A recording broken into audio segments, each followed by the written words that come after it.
Harare City Council has released a statement vakati munhu wese akabikira mapepa tiri kuuya kuzoputsa hatisati tatanga ukuwo Honorable Mavetera vari kuti nyaya yekunzi kwanzi vese maadmini vemawhatsap group varegister kuti vagobhadhara tumari aiwa guys, it is not true. Vabudawo vachitaura yavo statement vakati veduwei chiregai kumanya muchitaura zvinhu zvisirizvo handizvo zvamakanzwa. Welcome back to your channel. Please don't forget to like and subscribe. So totangira papiko guys, ngatitangirei panyaya ye-city council vati ivo following the demolition yedzimba dzekubelvedere nedzimwe dzakadaro tiri kuti isusu these are fake and illegal statements and tichiri kuuyako land state haina kupa vanhu vakangodecide kuti vakutongoita land grab.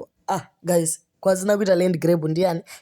Anyway, the statement iri kuti iyo cancel demolitions illegal houses in Belvedere. The city of Harare carried out demolitions of illegal built houses in Belvedere as the blitz on illegal settlement gathers momentum.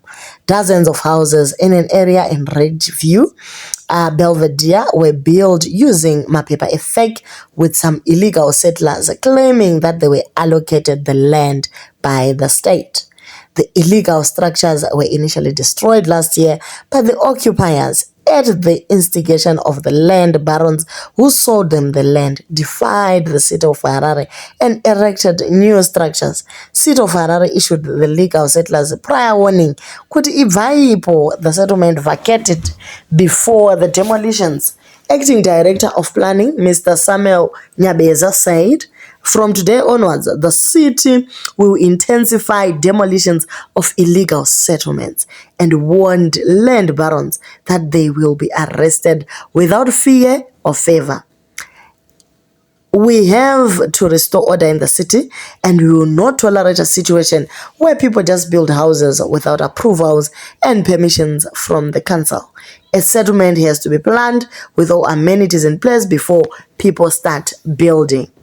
You cannot build a house without council-approved plans. You cannot build where there are no sewer and water facilities. We urge residents to check with the city of Harare before buying land. Even when building a structure, every stage should have council approvals," said Mr. Nyabeza. Ironically, the land barons who sold land to unsuspecting residents in Belvedere have been arrested before and are out on bail. The city of Harare will not tolerate land invasions by anyone. Tomorrow, the demolitions on illegal houses will be executed in different parts of the city. Saka vari kuti hatizi kumira guys, tichiri kuuyako. Kune avo vaifunga kuti vapukunyuka, aiwa guys, heyo nyaya vari kuuya vakomana.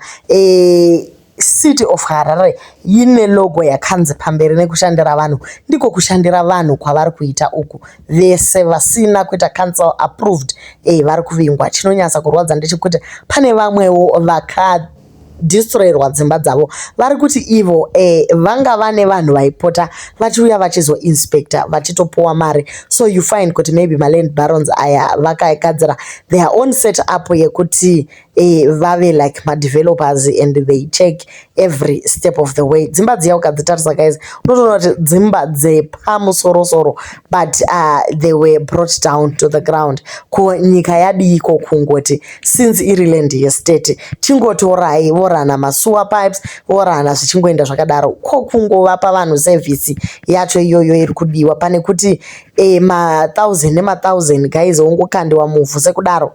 Izvi zvinorwadza, but manetizens ari kuti we fail to understand kuti city council haina kana mari yekuuya kuzobvisa tsvina mumabhini, asi vane mari yekudira mayellow machine aya kuti auye achiputsa dzimba dzevanhu guys. Ko pane pachivakwa dzimba step by step muchitoona kuti there's a developing settlement, momira moti tichazoda kuvaratidza zvezvichiitirweiko zvinhu zvakadaro. Alright, yes, you say the land barons are roaming scot free and you know them. Vanopinda mujere nhasi, mangwana vanovata vakudzimba dzavo nemadzimai avo, vokontinua zvakare kutengesa land. Zvinhu zvamunotoziva kuti zvinhu zviri kuitika. Why musingati instead of kuputsa dzimba motora maland barons aya movaisa mujere for a very long time kudzidzisa vamwe vasati vazviita kuti vasatombotambe vachidaro. Zvino Harare yacho ichaita sei kana mukaputsa yakuda kakukliniwa tsvina yese rabhu yese yamunenge macreator? We are actually moving backwards. Ko tichaita world class African city riniko guys? Why don't you sue the land barons who sold to them? Way, you guys are actually acknowledging kuti vanhu vakabhadhara mari and you still go on and demolish their houses without allocating them kumwe. What kind of government is this? Way, why start with the houses that can be regularized with council when they are substandard farm brick structures, housing illegal squatters all the way kubva kuBeatrice kusvika kuwadzana, Mbudzi to St Mary, Waterfalls Retreat guys. Hey, pakaipa ukuwo.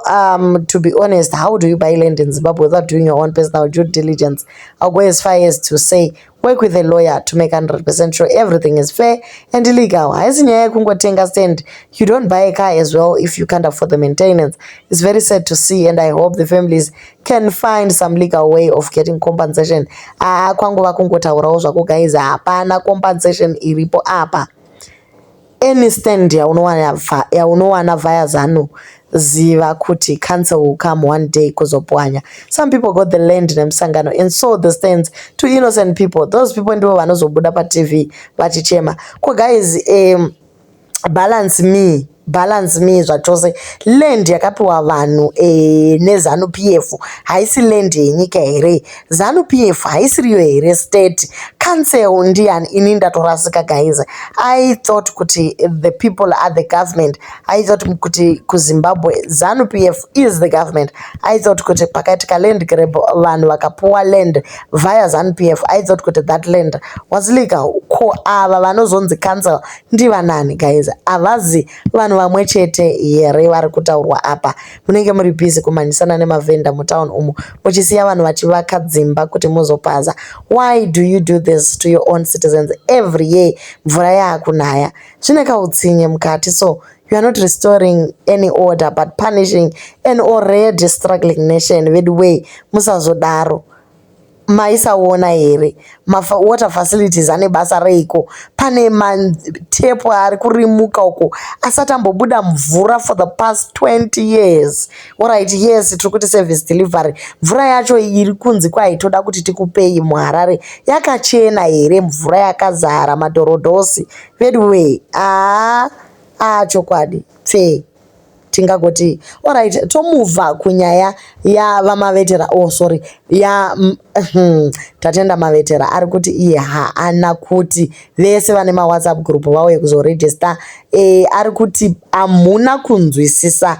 Ari kuti pane magroups anodhila nezvemaID evanhu. Chino aiwa pashandiswa chirungu chikuru chepa AI pachitagwa section 2 of 35. Chino gota zombojigona here. Tichangoedza nepatinogona napo kungoti kavara nekusamaraiza muchishona. Vari kuti ivo kumagroup administrators $2.5 year penalties for WhatsApp. Handizvizivi ini. I would like to distance myself from the malicious fake news of intentions by the government to license or penalize my WhatsApp group or administrators pama social media platforms for 2.5. It is not applicable to especially to players who do not collect and process personally identifiable information for commercial or business use. PII yacho iyo personally identifiable information is any type of data that can be used to identify someone, from their name, address to their phone number, passport information and ID number. And what the public is encouraged to disregard this notice with utmost discontent it deserves, as it is inconsistent with our legal provisions as espoused statutory instrument 155 cyber data whatever protection imika zvakawanda as mitemo zvemaliga izvi zvinotyisa. Asi vari kuti pa LinkedIn post yavo havana kumbo expressa any intention to license or penalize WhatsApp groups or administrators of any social media platforms asingatori PII. saka zviri kureva kuti avo vanotora mapii avo ndo vanenge vachizobhadhara mari dziri kudiwa. I wish to assure the public of government's commitment through Ministry of Information, whatever, Courier Services and TTTini to accelerate cyber and data democratization and security. Kureva kuti no one and no place is left offline. This is in line with our overarching mandate of the Constitution to promote access to information for safe and secure environment. Vakungotaura but isusu tiri kungoti isusu WhatsApp ne PII izvo zvaiswa musame sentence zvabva zvangoconfuse vanhu. Guys, muri kungotaura wani kuti panoshanda inonzi chiiko apa. Handiti maisa chirungu chikuru. Isusu chikoro takamboti takarova matana mareken mapedza ipapo moisa hybrid whatever encryption algorithm in yongindo tinobva tangorasika isu tobva tatoti zvinototovhariswa kamagirupu edu nhai vedu wei. The policies outlined by the government for data protection can be seen as redundant and illogical given the current global standards.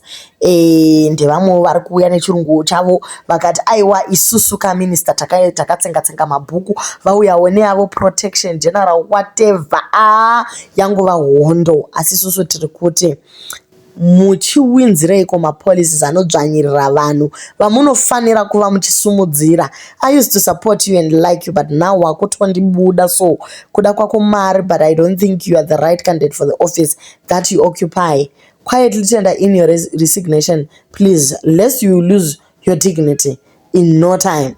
Now, Honorable Minister Mavetera, Honorable Tatenda, let's not waste time with anything else. Kusikama answer zvakadai. WhatsApp belongs to Zuckerberg. Do you have permission to use his platform to collect money from the public or whoever? Just asking so that you know that you may be advocating for an illegal venture. You cannot start using someone's platform to make money.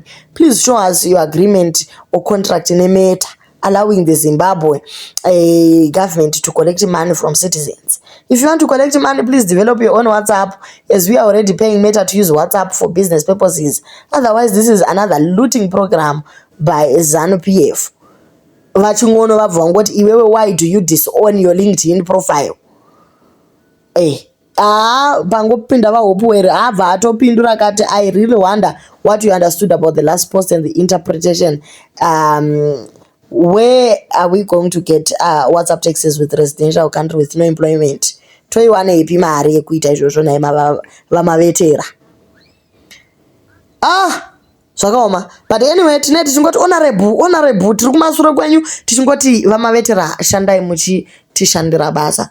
Guys, do leave your comments on what you think kuti vamavetera ava sister Mavetera vari kutigonera here, vari kuti ivo ICT, that is not what she meant. She only meant kuti pane mapii ayo ari kuitiwa and post dzake dzangoitika controversial because isusu mabhuku hatina kunyanyotsenga zvinoendepi, munongotionawo tinosora mastreets. But anyway, guys, do leave your comments on what you think about this policy. Pane vaya vakatsenga mabhuku, please verengaiwo mobva matibatsira pacomment section apo muchitiudza kuti evari kunyatsoti chiiko. Guys, hatisi kunzwisisa isu.